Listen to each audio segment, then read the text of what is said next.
Well, I was assessed in January of 2009, and it was 5 days, five days? Yeah, 5 days of just like test after test after test.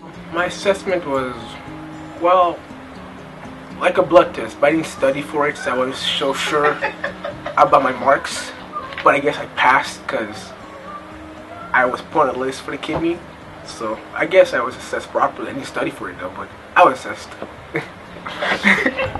And signed the papers saying that I was officially on the list and so on and so forth. Waiting for an organ was pretty hard. Like, I was wondering, like, when will I get it? Will I get it maybe the next day or a week or so?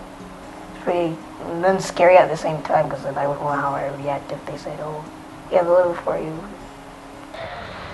While I was having fun waiting, not that waiting was fun, it was still long and hard to get through. Because I found out about it, my kidney disease, like the summer before grade 9.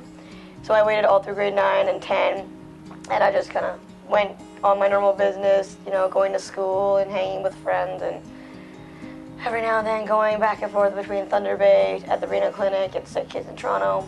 And waiting during grade 11 was kind of frustrating because I was told around Christmas time was when I was probably going to go for my transplant.